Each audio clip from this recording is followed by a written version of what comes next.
Hey guys, got my boy Sai with me as always, and we're gonna be looking at Lunapien Art. Great channel on YouTube if you're looking for some super deep cut, hardcore Japanese to English One Piece content. This guy's the master of it.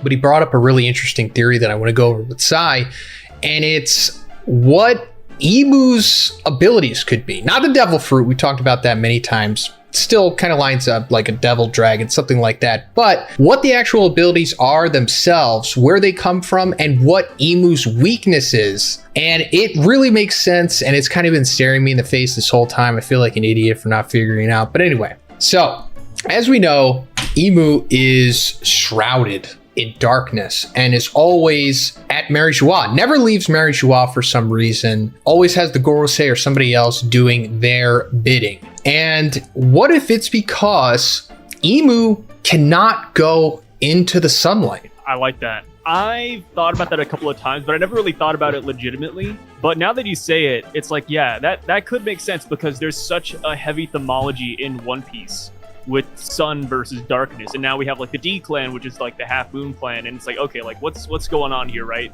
Something about the sun and the moon being polar opposites has really been sparking this all up.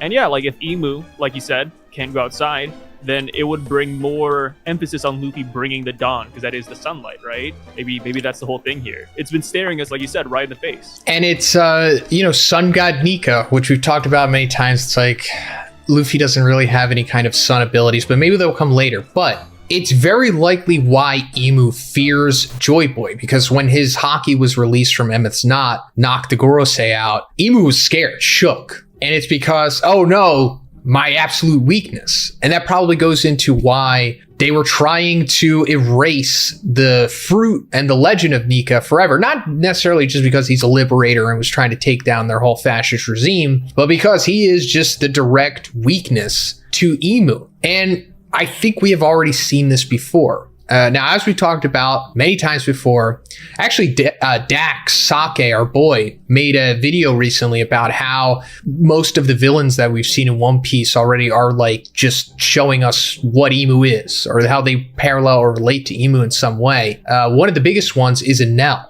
And remember, Enel was just wiping up everybody. He had control, he was just too busted, but then he ran into Luffy, couldn't do anything. Luffy's rubber fruit at the time just nullified everything Enel was about. And that might be what's going on with Emu and Sun God Nika. Like the Sun God Nika fruit is the direct weakness to what Emu is. Like, what do you think? Yeah.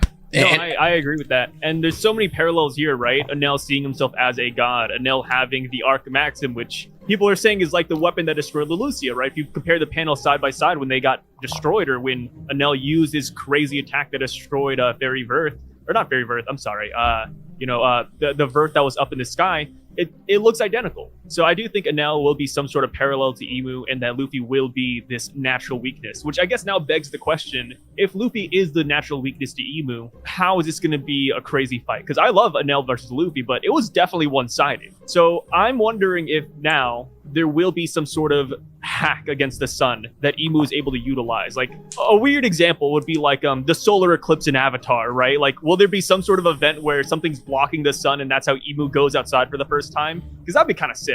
Like just an event that everybody can witness. They look up and they're like, wait, the sun's gone. And then of course Luffy's gonna have to do something about that. That'd be pretty cool. That I didn't think about that. I was thinking she's just they somehow just keep Luffy indoors. You make a lot more sense with just blacking out the sun or making it so that it's just nighttime or something, which seems, I guess, simpler, more plausible. But now I'm sure a lot of people are thinking, okay, so this is Emu, she's darkness or can't go out. Why? It could be what the ability of her devil fruit is or where it comes from.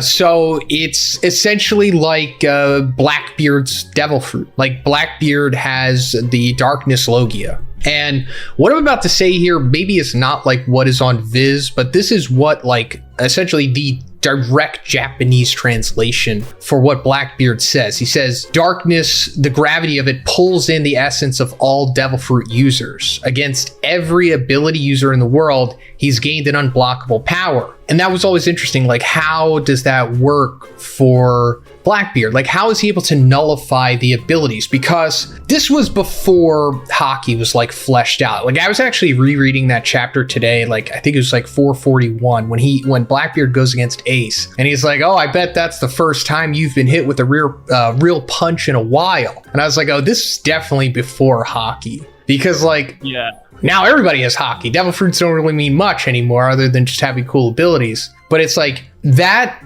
power could be an analog to what Emu has.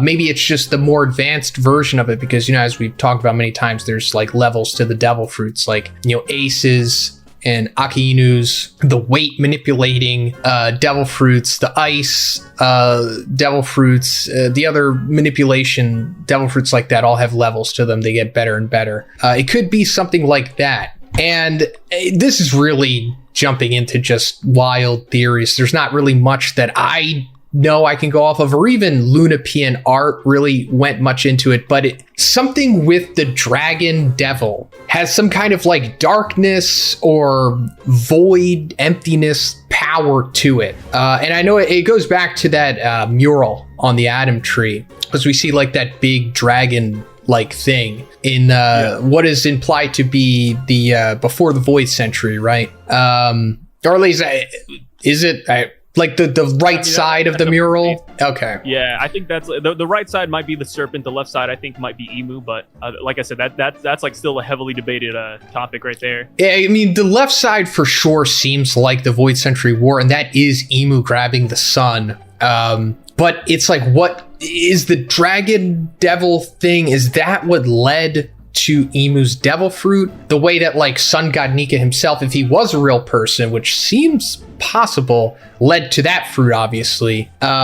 And maybe that's even why Sun God Nika birthed in the first place, because there needed to be like something to fight against the dragon devil or the devil dragon or something. And that also goes into like devil fruits. And another thing that Luna Pian brought up is like, this is all devil abilities. Like having the ability to birth the devil fruits is also in the same realm as giving and taking the powers, because we've seen that Emu can do that. Can give the Gorosei powers, or at least it's heavily implied, since she like hit Saturn with the Ashwallen, from Yuaba from Bleach, and then also the arrow that she stabbed Cobra with is like Gunko's power, and it's very likely that she gave Gunko that ability, possibly. We're going to be talking about Gunko in the next video too. We've got a juicy theory about her, but also how Gunko can activate the abyss, the summoning circle. That's like a given power. It's not like, I don't think anybody could do that, right? It just seems like this is all coming from Emu, and Emu's fruit, or just whatever inherent crazy power that this devil magic comes from, might come from this dragon that once existed or something like that. Still, so many questions. I just don't know. And then one more thing. It's just that Emu cuts up back during the Reverie in like 900 something in the early 900 chapters.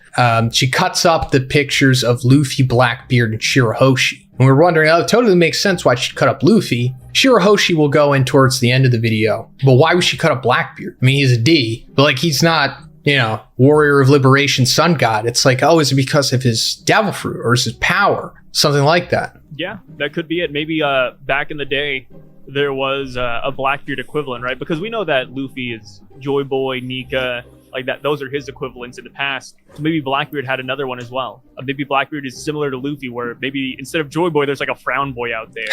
But 900 years ago, yeah, silly name, but like, they gave Emu a lot of pushback. And, you got me thinking. You said that a lot of the prior villains that Luffy has faced are build up to Emu. And I agree with that too. Like, when I think about it, like you mentioned, maybe Emu can't go outside. And it's like, wait a minute, like we literally saw that plot line with Gecko Moria, where the Straw Hats couldn't go outside in the sun because they would like evaporate without a shadow. So it's like, yeah, like maybe Emu's the same way, but like reversed, right? Instead of the Straw Hats evaporating, it will be Emu. And I think that would be pretty cool, like a nice switch up. And then even with Enel, right? Enel lost to Luffy, then he went to the moon. I also think that has some meaning to it as well. Because it's like, yeah, like if we're saying Emu is darkness itself, well, the moon isn't necessarily dark. It's like, you know, people equivalate like a lot of darkness powers to the moon. They associate it with it. So I think this is a really good theory. I think it cooked. I mean, personally, my own theory is that Emu is the moon god, like to equate the sun god. It would make everything come full circle at this point. If Emu themselves aren't the moon god, then their devil fruit possibly is. So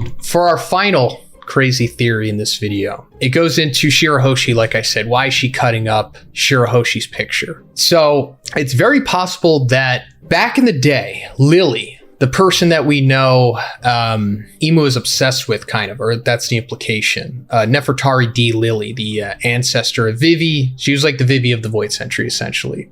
Yeah. Maybe jealous of Shirahoshi because they were friends or something, or had some kind of connection in some way, the original Poseidon. Because I guess we kind of see parallels to that when we were back at the Reverie, and Vivi and Rebecca like kind of become friends with Shirahoshi. They instantly connect. And Luna Bien Art, the guy who showed us this theory, was relating that to Japanese folklore, the Yao Bikuni. Now, some of you like talking about this stuff, some of you don't, but just hear me out. So the Yao Bikuni was a woman who ate this mysterious meat, and it was delicious. She didn't know what it was. However, it caused her to stop aging, and she started seeing all of her husbands die. You know, they were dying. She wasn't aging. It made her sad. And this happened for like 800 years, specifically 800 years, which translates to 800 years ago in the Void Century.